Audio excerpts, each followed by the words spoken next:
Good morning, everybody. Thank you for taking the time to be with us for the Aspire Kickoff for FY27.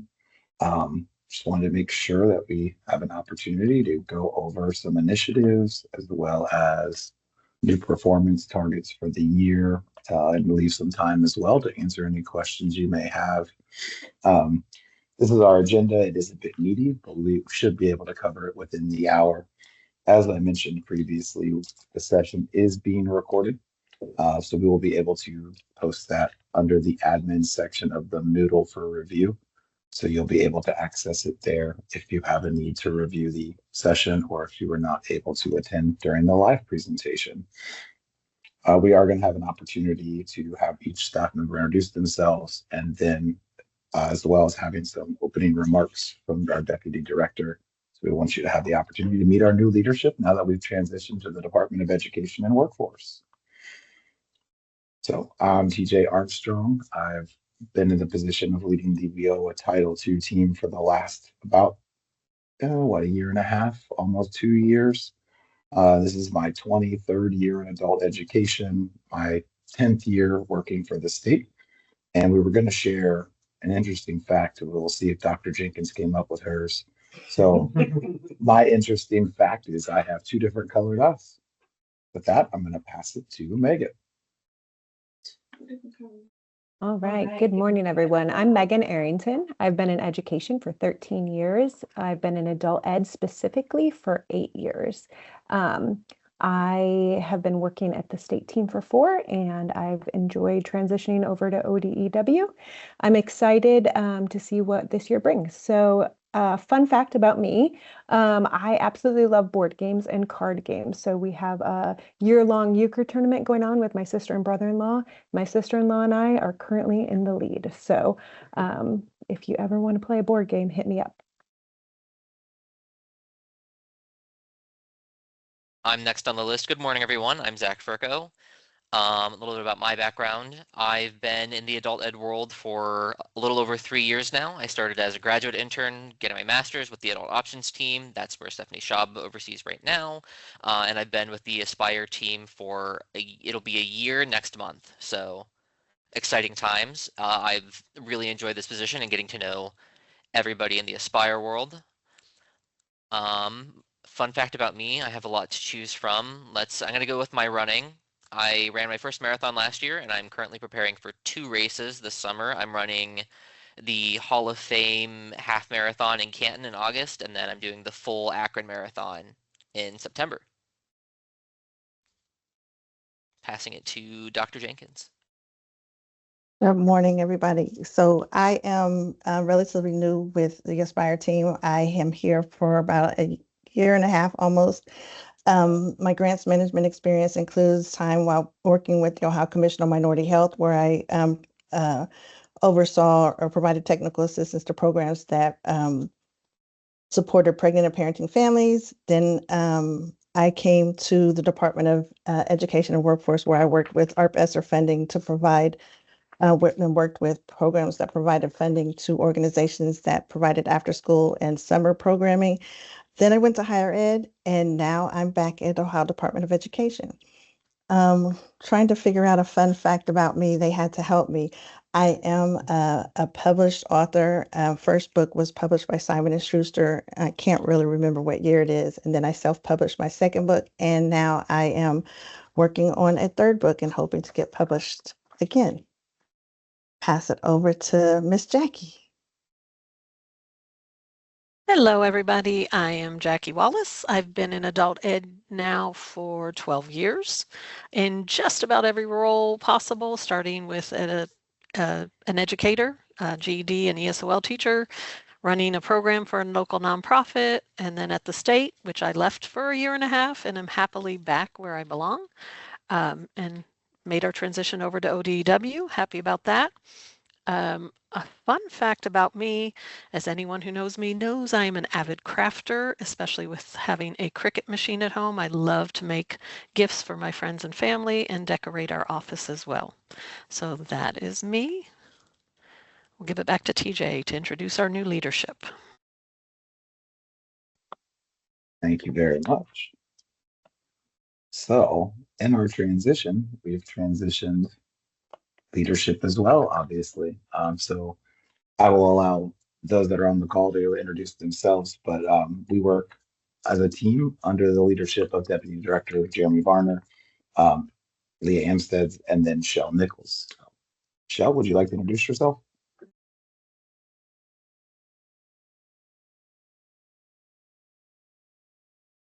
You may as well. Sure. Good morning. As TJ said, my name is Dr. Shell Nichols. I am the Associate Director in the Office of Career Technical and Education, and I oversee the Administrative Field Service team, which is the legislation for they manage and oversee the legislation, which is the Perkins, and then of course the adult options. This is my second stint at the department. My first stint was I worked in the Office of Assessment, and then I left and I worked at Johns Hopkins University in school transformation. I returned in 2017. In this role, I have 8 years of experience in adult education, as well as 15 years as a Language Institute English as a second language instructor at Columbus State University. Fun facts about me is I am a basketball and lacrosse official for the Ohio High School Athletic Association. Thank you, TJ. Thank you. I don't believe Leah is able to be on the call this morning. I know that her schedule is packed. So with that, I'd like to introduce Deputy Director Jeremy Varner. Hi, good morning, and welcome to the Aspire Grant Kickoff Meeting. Excited to meet you all, and excited that we have such a great turnout. There's, I think, 90 maybe people on here. I'm sure maybe 10% of those are us, but you know, the thing keeps dinging. There's a lot of folks on this call, and really appreciate you taking the time. So I'm Deputy Director Jeremy Varner. I oversee Career Tech and Workforce Readiness at the Department of Ed and Workforce. And a fun fact about me, I didn't know we were doing this, but I will provide a fun fact. I enjoy going to unusual places. So if you ever want to get me talk about travel, my last trip, I went to Turkmenistan. So earlier this year, I was a few miles from the Iranian border in a very closed off totalitarian dictatorship that's very quirky. So very risk tolerant, I guess you could say.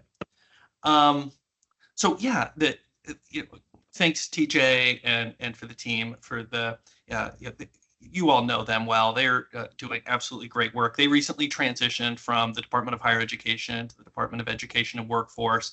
And I want to take a brief moment to recognize what this move represents. It's more than just a change in organizational structure. It's really an effort for about strategic alignment, about strengthening our efforts to improve the lives of adults. It's about bridging our adult education programs. You know, ODEW has historically had the adult diploma programs, which we have streamlined, bringing Aspire over, bringing those two things together, but it's also about bridging those things with our career pathways and workforce readiness efforts.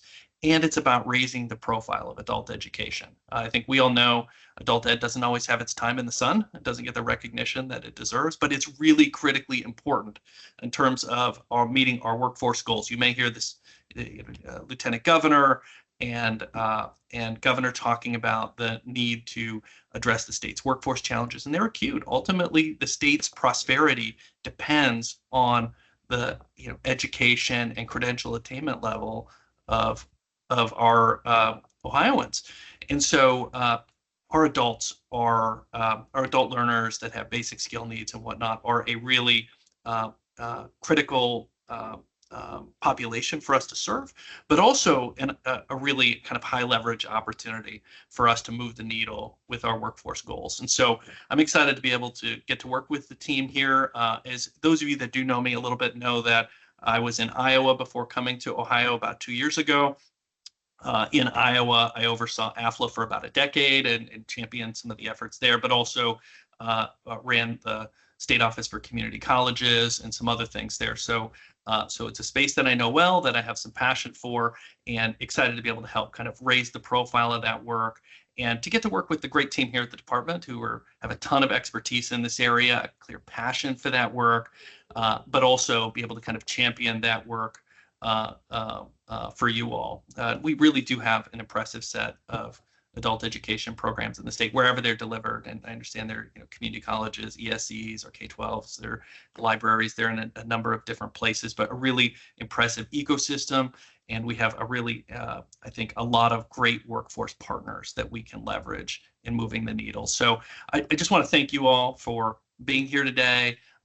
We got a pretty, I think, packed agenda, so I won't sort of belabor this, let you get on to this sort of the things that we need to cover in an hour, but excited you're on, excited about the work you do. And I don't know if I mentioned, not only did we move the team over, we just established a new Office of Adult Workforce Pathways with the idea of this sort of raises the organizational profile of this work. And so I think that's sort of a way to demonstrate that we are, again, prioritizing the work that our adult programs do here. So again, thank you for your work. Excited about the AFLA grants for the next year. And I'll turn it back over to TJ.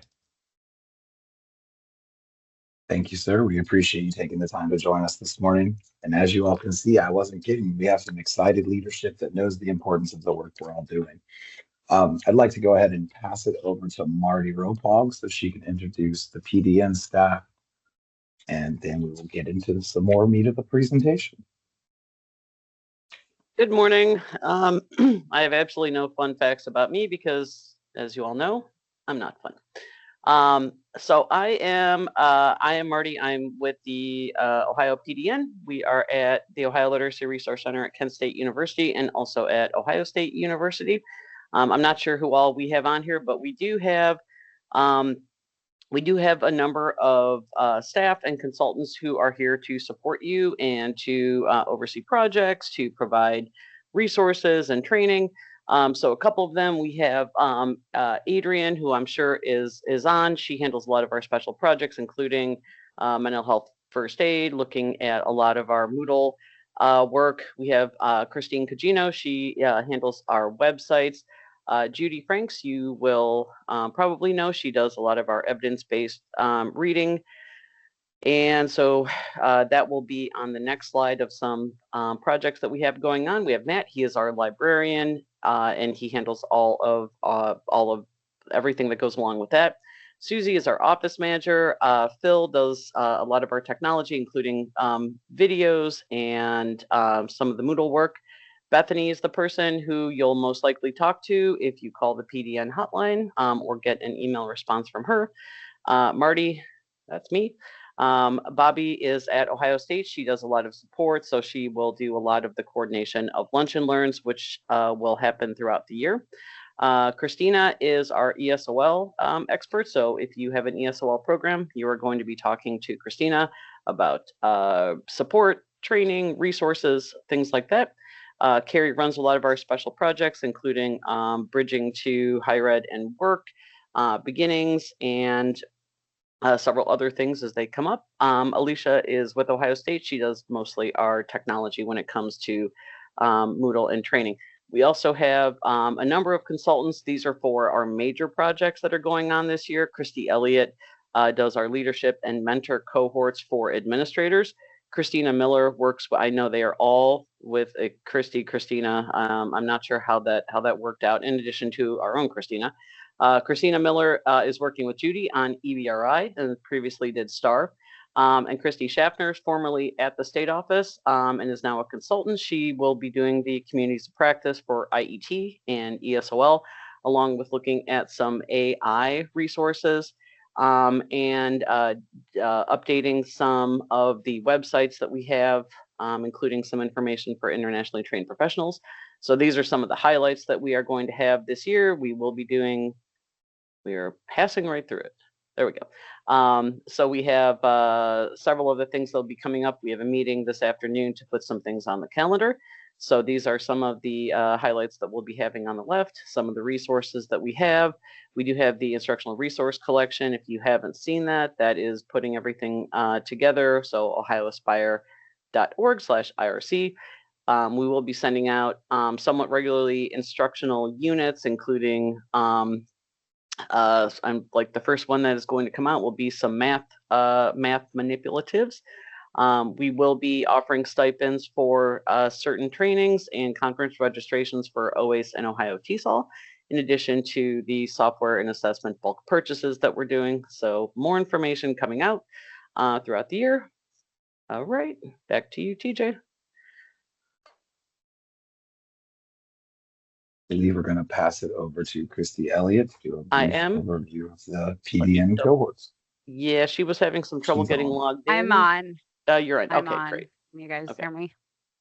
Perfect. Yes, they did not like my email address this morning, but I am here. We're so excited about the mentor cohorts for this year. If you've been with us the past 3 years, you've been able to work with some of what we've been doing. I just wanted to share with you the hopes for this year with our mentor cohorts. So if you are a new administrator, welcome. You'll be hearing not only from the state office, but you'll be hearing from me as well. And we have a cohort just for you to be able to really help you get prepared for your new role, and be able to kind of walk you through some of the biggest pieces that you're going to need in order to do your job effectively. We're here to be proactive in helping you get trained in what you need to know so that you're able to really run things in a great way for your program. So that is cohort 1. These are some of the sessions that we'll be reviewing, and we'll also have some individual check-ins throughout the year as well. The technical assistance cohort, cohort 2, my hope is to be able to run some focus groups for you. We've talked a lot about this in the past year or two, and so we're just going to do it this year and get some focus groups going with your students to be able to understand what they're looking for, what their needs are, any way that we can help you have some great data and information to be able to make some programmatic change. If you are part of that cohort, we'll have some individual check-ins as well. And then for the third cohort, which is just everyone else, so if you're not in cohort 1 or 2, you'll be lumped in with the third cohort. And that is really going to be a review. We're going to take a year to review some things that have come up by way of program reviews, some things that have come up by way of the cohorts over the past couple of years. But we're just going to take time to review policy, data, budgets, spending, staff management, partnerships, and that is purely optional for you all in this cohort. If there's a session that really sounds appealing, please come join us. We'd love to have you. And then we'll just have 1 open office hours throughout the year. But you will hear from me in the next week as to which cohort you're going to be a part of. Certainly, you're welcome to reach out to the PDN, to myself, if you have any questions in the meantime. But I look forward to working with you guys this year. Okay, so we've included some of the wonderful photos that you all have shared with us. We absolutely love it when we're able to attend your graduations and come out and see the great things that you're doing. So continue to invite us out to see your program. Continue to send us your wonderful success stories and your pictures. I tried to include as many different programs as we had. We usually save them. And so, yeah, these are some from this year from the field. There's a few slides of these that we can go through. Just kind of want to highlight the wonderful things we do. So thank you for sending those in. Continue doing so and continue to invite us out to see you. We love it.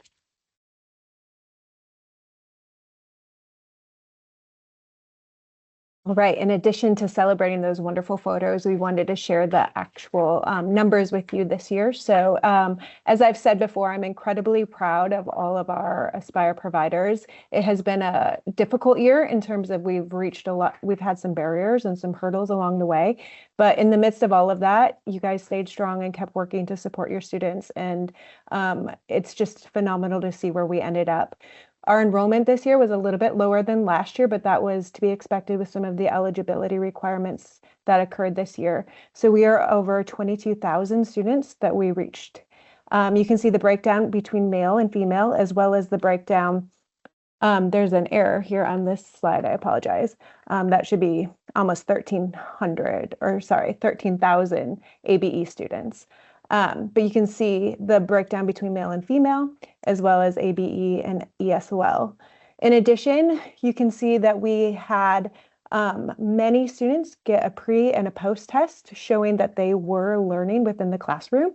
So we had 61% of our ABE students show a gain through pre and post tests, as well as 75% of our ESWL learners make a gain. So our students that are attending our classes are learning, and we're so proud. In addition, our overall measurable skill gain is at 52%. So we surpassed where we landed last year, which was 51%. These are the numbers of HSEs that we earned this year for students who are currently attending our class. We also ran the numbers of anyone who earned a HSE this year in the state who had spent any time in Aspire, and it was over 2,000 students. So we are absolutely making a dent in those numbers of students who do not have a high school diploma, and we are helping them reach their goals. So well done. Also, our ESWL participation was solid this year. We had over 1,200 students participate, almost 1,300 students.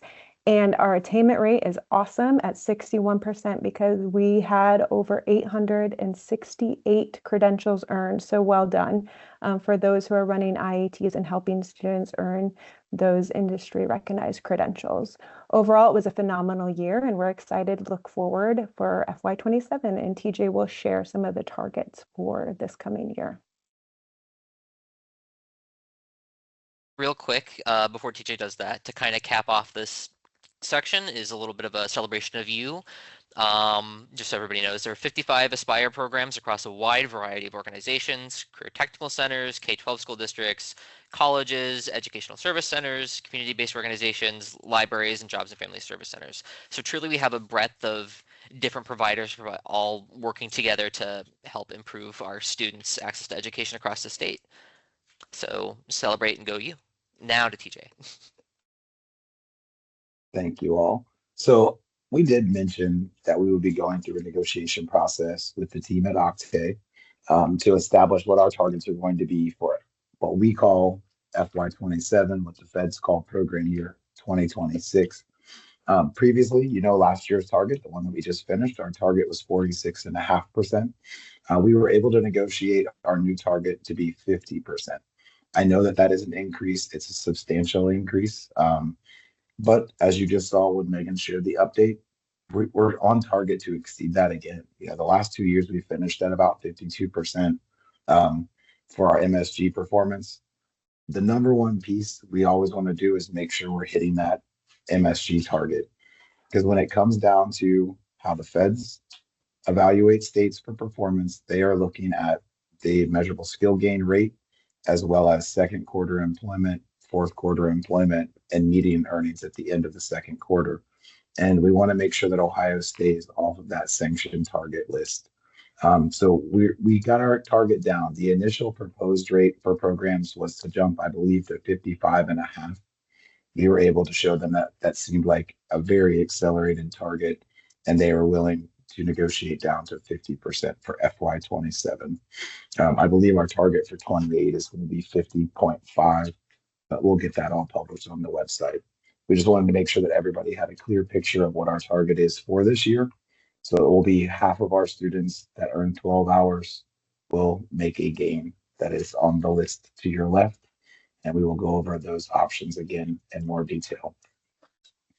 Our next performance target was the credential attainment rate.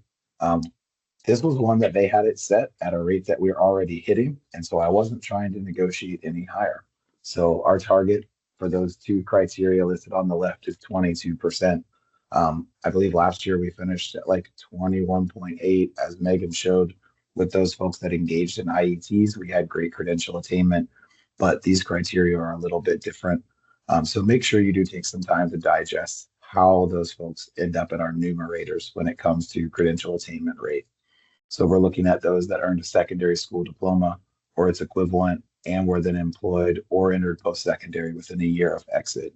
So this is based off of follow-up outcomes. This is based off of some of the data match that Megan does for us as it relates to Swiss data in the near future, our data match with JFS, as well as our ability in the past to use the HEI system to find out post-secondary enrollment A piece that we're going to be looking at this year as well is, instead of using HEI data from the Ohio Department of Higher Education, we're going to be looking towards using the National Clearinghouse data. So it's going to get post-secondary enrollment beyond state borders, as well as, I believe it includes private entities, instead of just state recognized institutions of higher education and career tech centers. The second criteria when it comes to that performance target is attaining the post-secondary credential. So these are for folks that left our programs. Did they earn a post-secondary credential within a year of exit or while they were enrolled in our program? So if they were a dual enrolled student, did they complete the credential that was part of that program they entered? So this is a trickier one when we try to factor who's inside of the numerator and denominator. We do have a very realistic target. And I do believe the more that we leverage our IET programs, the greater we're going to have numerators from that second option. The next list is going to be our employment targets. This was the one that we had to do the most negotiating with, because quite honestly, the bar was set pretty high. They did come down though from where they were previously. So we're looking at employment for second quarter at 44.2%. Employment in the fourth quarter after exit, we're looking at 43.5%. And that median earnings continues to be a piece that climbs.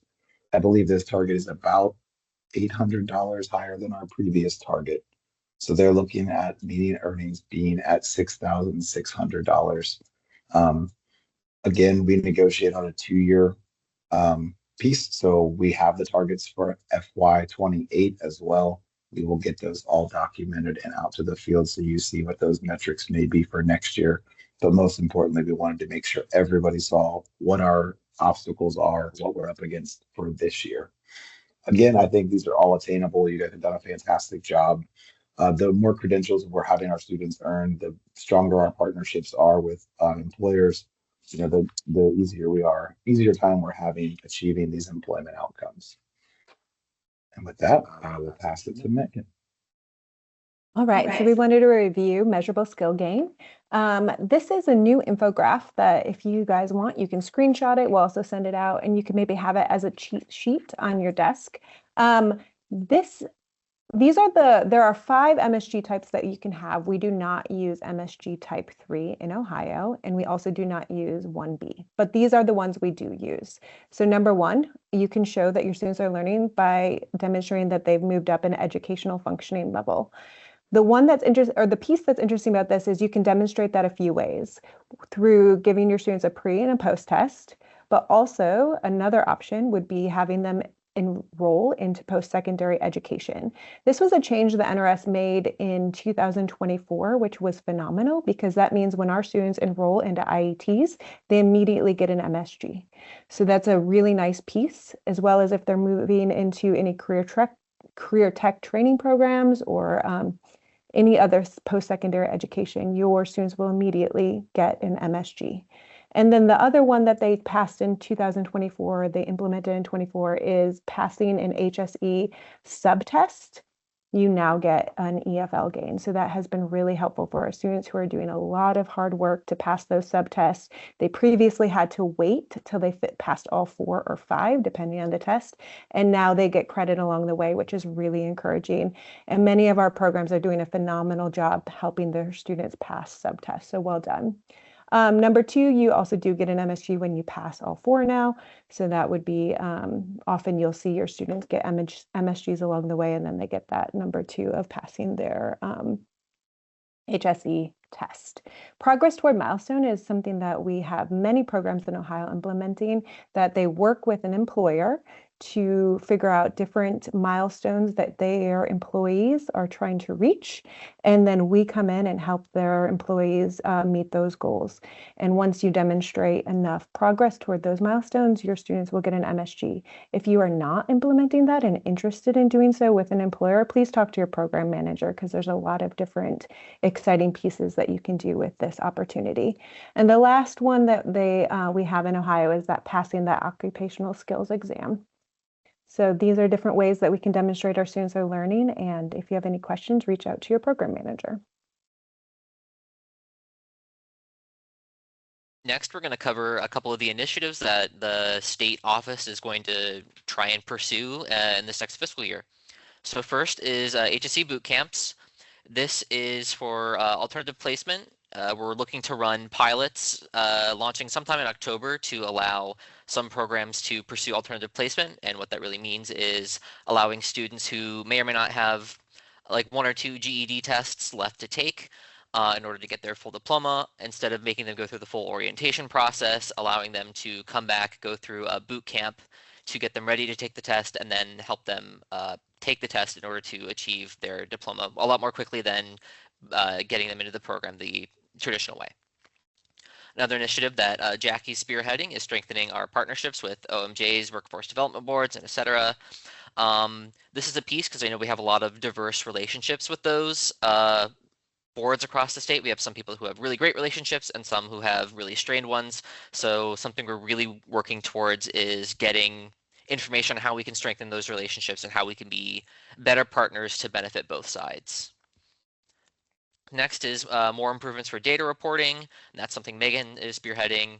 Really, we're continuing with data corners and technical assistance for data, just so that our programs can understand the data and use it to improve their programs, as well as trying to garner feedback for customization for LACEs to try and get more detailed reports that better help our programs. Next is we're looking to start doing webinars for treasurers. That's something Dr. Jenkins is spearheading for more technical assistance, more meetings to try and streamline the process and improve how we're getting our PCRs in. And then finally is a renewed commitment to program reviews and technical assistance to the field that is really revamping our PICPs this year. I know last year with a lot of our staffing problems, we didn't really focus on PICPs until the end of the year. This year we're going to have a more involvement with it, those traditional 3 meetings that's on the PICP chart, October, February, and June, just to try and get you guys a goal to improve your program and help you work through it. And in addition, we've identified 18 programs this year who are in need of a program review, so we're increasing our commitment to getting those done. I know a lot of you have already been contacted, and if not, if you are one of those programs that is in dire need of one, you will be contacted.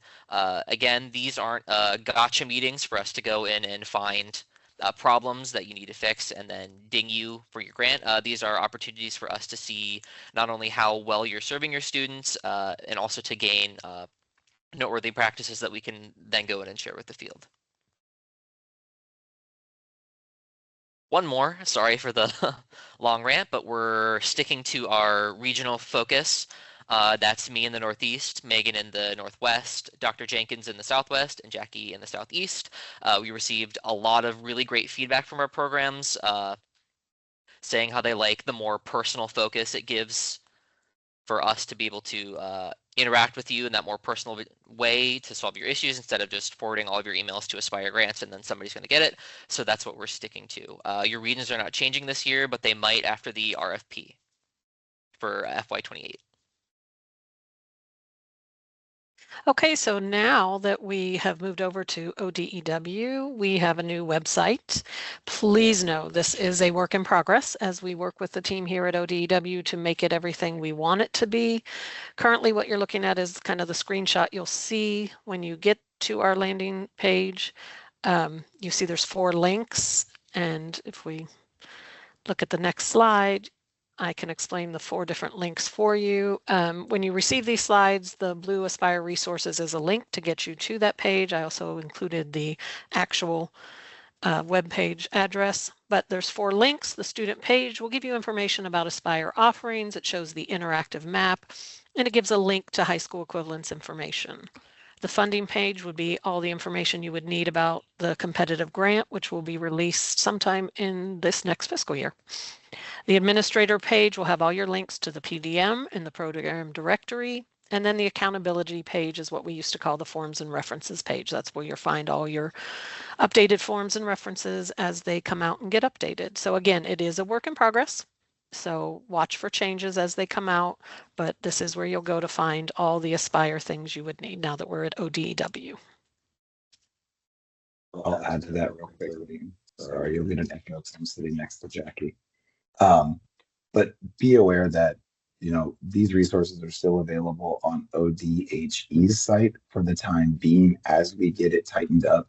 But we want to make sure that you realize as you click on the accountability page, it may not populate everything you're used to seeing. Look at that left side because each time it's changing what's on the left side to hyperlink to a smaller drill down section. So if you're not seeing policies, but you click on accountability, look to the left side. That's where that's at. Our team does have a meeting this week to help work through that process, as Jackie mentioned, to make it a little more user friendly. So with that, I'm going to pass it to Dr. Jenkins. So, am I echoing? Okay, so we're finally at EdSteps. I don't know about you guys, but I was dreading the day when it was going to come. I had finally become comfortable with the CCIP, and then we were told we we're going to convert to one funding application, and I was like, oh my gosh. So to be honest, it's not as bad as I thought it would be. And every day I learned something new that makes the process a little bit easier. We were told that OFA is supposed to be more intuitive and a little easier to manipulate, and I'm still trying to figure out if that's true, but it's our goal here to make sure that your time in OFA is as easy and as painless as possible. But here we are. On this slide, I've shared some of the resources that will help you navigate through the site if you and to troubleshoot concerns that you may have. Please make a note of the website, the email address that you can contact if you need help, and please download the manual. So if you can refer to that if you have questions. Recently, our team met with grants management to get a better understanding of how the USAS codes translate to Aspire codes. And then Marty did her magic and mimicked the USAS codes on the online grant. And that's what you see here. You'll see the federal, state, and IELCE budget grids when you click on EdSteps entry in the online grant. And I know that there are some concerns from some of the treasurers that everything doesn't fit like nicely and neatly into the boxes that you previously know. But please understand that we're trying to fit this information into a program or a database that was meant for K-12. So that's why it's kind of might be not as easy as possible, as easy as what you think it should be, but here we are. Let's see, slide 26, next slide. So here is a grid that Marty created and we shared with you last week. It shows in the online grant how the purpose codes translate to the USAS codes in the OFA. And then I also shared a cheat sheet that I use when I want to go and know what items fit into which category. So hopefully that side on the right side will help you. Okay. So I do want to add one piece here. There's been some discussion, as Dr. Jenkins mentioned, with treasurers having concerns on how we tagged PD costs. 1 second. Sorry, I'm trying to hear that echo. And the reasoning that we're using the codes we're using as it relates to our PD is that we have to track as a federal requirement that PD cost as part of our administrative cost and making sure that everyone stays inside of their negotiated areas. It may be different than what your treasurer is accustomed to doing with other grants. But when we met with the grants management, they did identify that as the logical place for professional development to be coded, because I believe that they 2200 has kind of an asterisk as a catch-all as needed. I believe PD was like a 2219. So just please work with your treasurer, work with your program manager. Our number one goal is to make sure that we can document what's needed for compliance and that you can be reimbursed without any interruption. We will be producing a document that shows this as guidance from our office so that your treasurer has the ability of documenting that if they're concerned as it relates to their Schedule A 133s.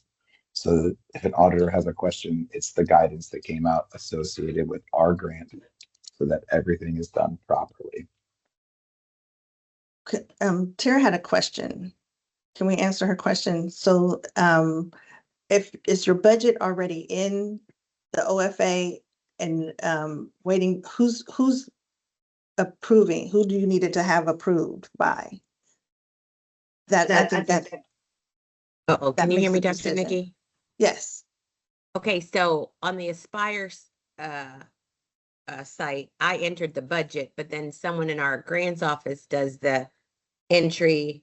I've been saying Ed Steps, but now I keep hearing this one funding. So I just wanted to make sure I'm not getting confused when I relay the information to them. It says Great it's been question. saying pending, it's approved pending entry into, I thought it was saying one funding or Ed Steps. So I told them they need to enter that because I don't have access to that system.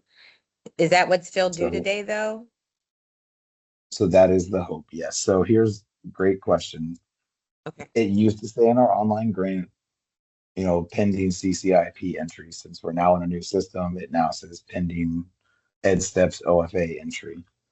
That is the new system that they are using. That is part of the Ohio Department of Education and Workforce's grants tracking system. It's used for reimbursements. It's used for your final expenditure reports.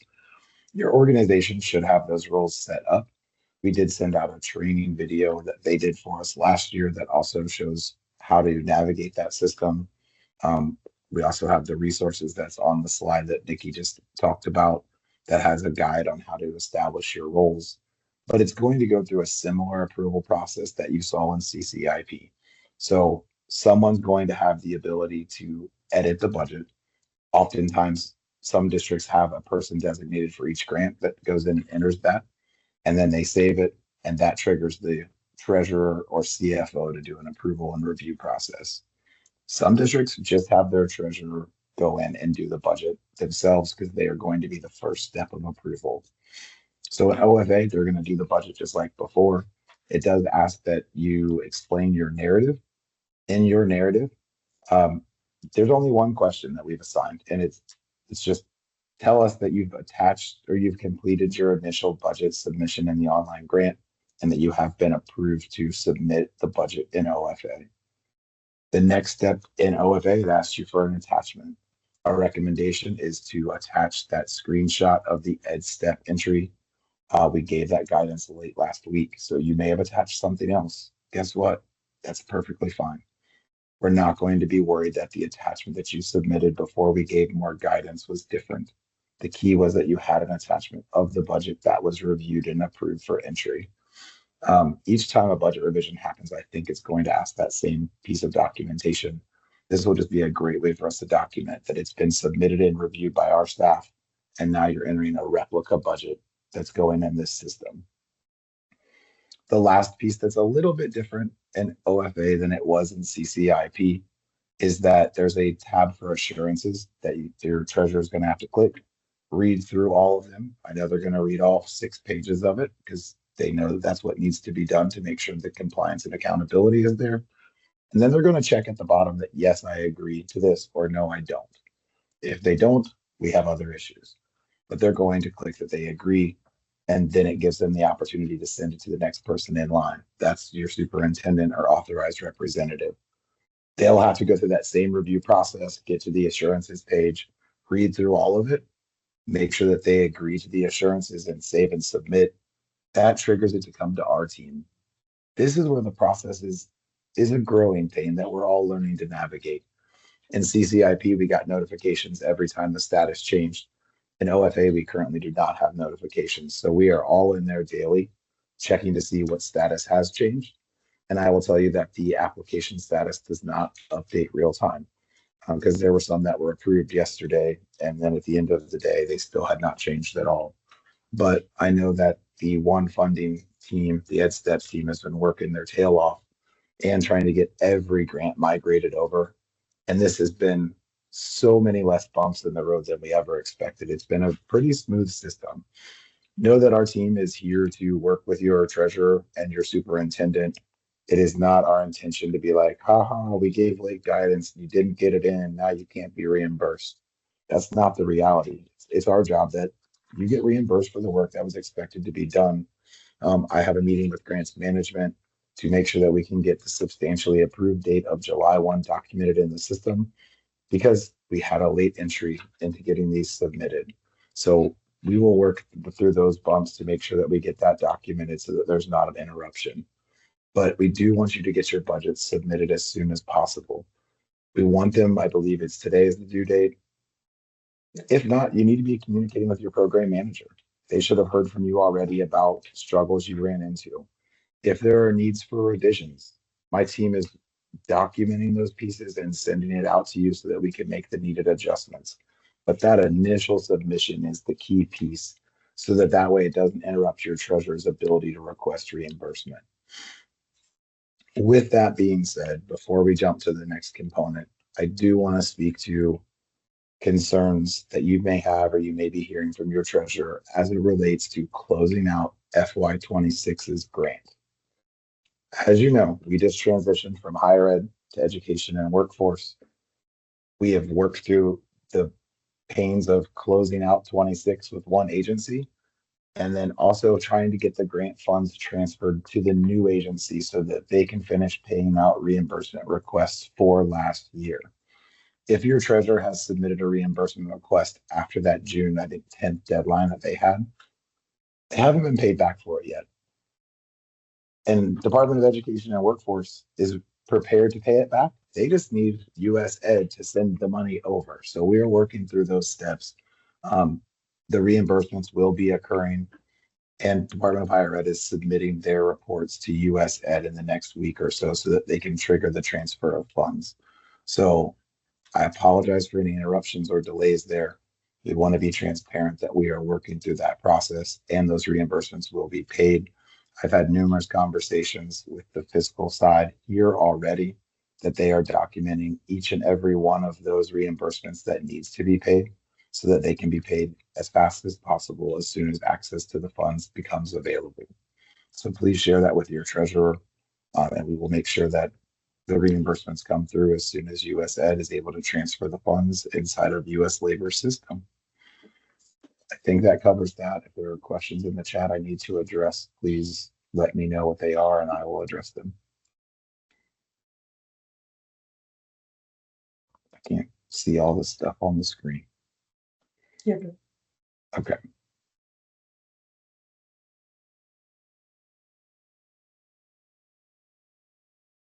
All right, moving on. From that, we're happy to announce Adult Education Week is coming back this year. It's aligning with Adult Family and Literacy Week again this year. We're looking to have 4 events, 1 virtual kickoff on September 14th, with regional events taking place on September 15th, 16th, and 17th across the state. We are getting everything finalized for those locations and our agendas, so all of that's going to be sent out soon, as well as our registration forms and your nominations for Outstanding Educator and Outstanding Student for the year.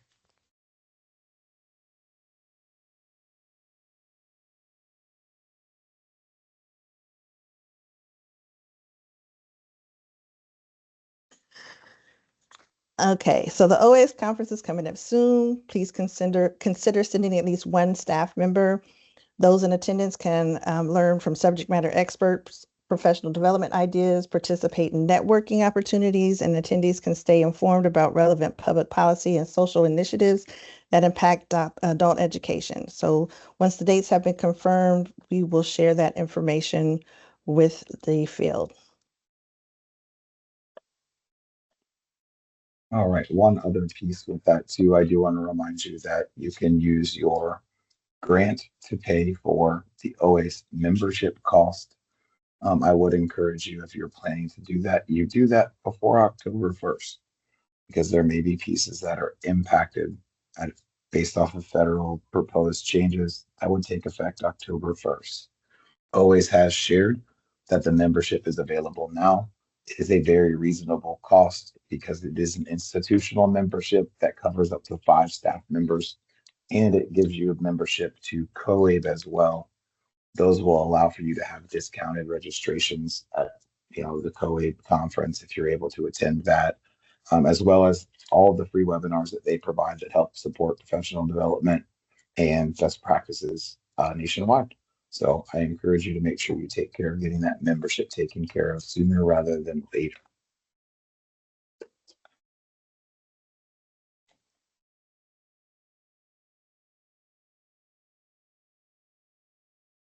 Okay, TESOL, another save the date. The Ohio TESOL Conference is coming up October 8th and 9th of this year.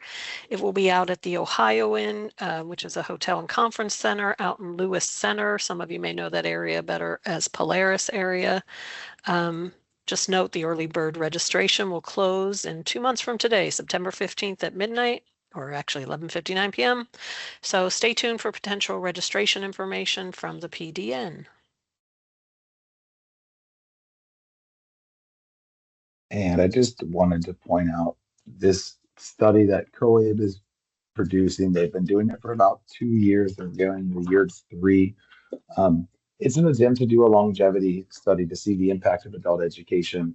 They've encouraged programs to share this with their graduates. So this is for folks that have finished their high school equivalency, they've left your program, because they'll provide them with a 5-year student membership to COAB. They'll also allow them to take some free certification opportunities through negotiated partners that COAB has identified. But it's a really neat piece. What they do is they reach out twice a year to that student to see how things may have changed since the last time they checked in. We understand that our graduates may not have the biggest employment change 2 quarters after graduation or 4 quarters, but it may be 2 years down the road where they've gone and started their associate's degree, or they've leveraged having their high school equivalency and the credential from their IET, and now they've moved up in a leadership role at their job, or they've entered an apprenticeship. It's a very quick study survey that they send the student. It's like a link, they click it, they answer a couple of questions, but they're just tracking to see the overall life impact of adult education. So I just wanted to share this with you. There is a flyer that's available as well. If you go to that site that's at the bottom of the page, you could print those off and consider mailing them to your recent graduates or having them available to hand to your students after they pass their HSC test. Hey, here's this opportunity too for you to have continued growth for free and be part of, sharing the voice of adult education.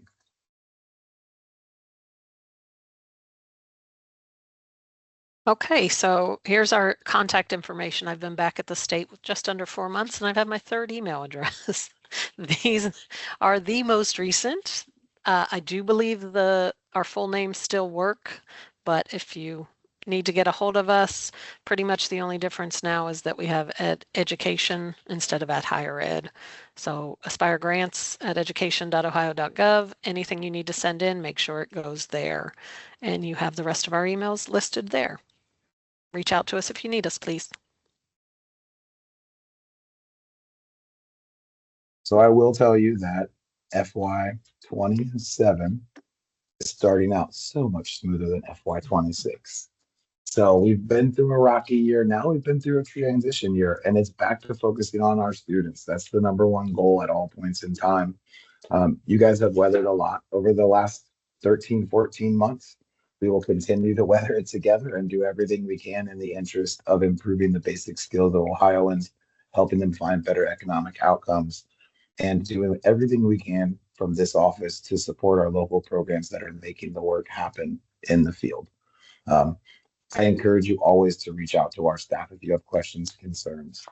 If there's concerns that your treasurer has that need to be addressed, please contact us. We have a fantastic support team here at the Department of Education and Workforce. It's a much bigger agency, so sometimes answers don't come as quick, but they have so many experts.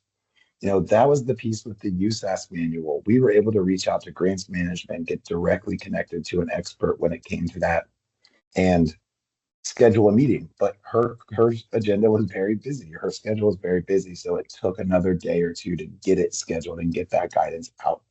But our goal is always to try and provide the best support we can to the field so that you can continue to do the great work that you're doing.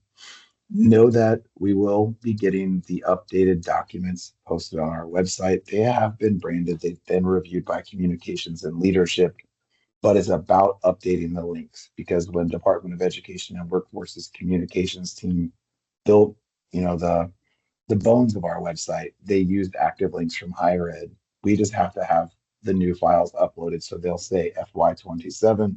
So they'll say Ohio Department of Higher or Education and Workforce.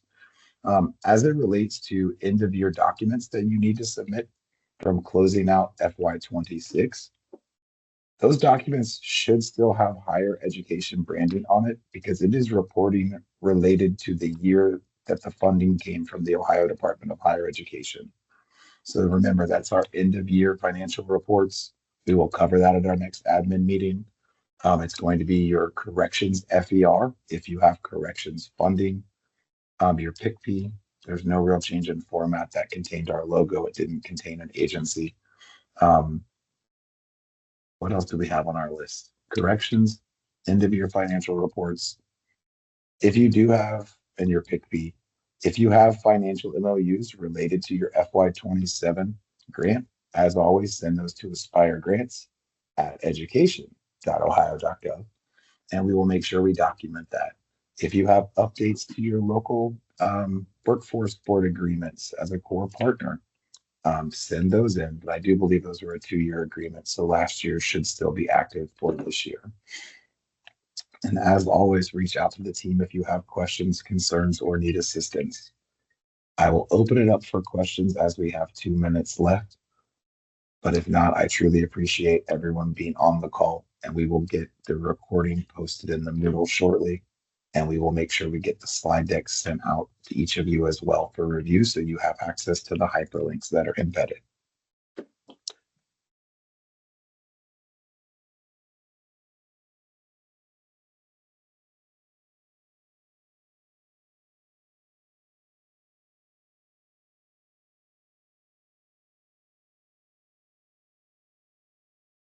Answering this question.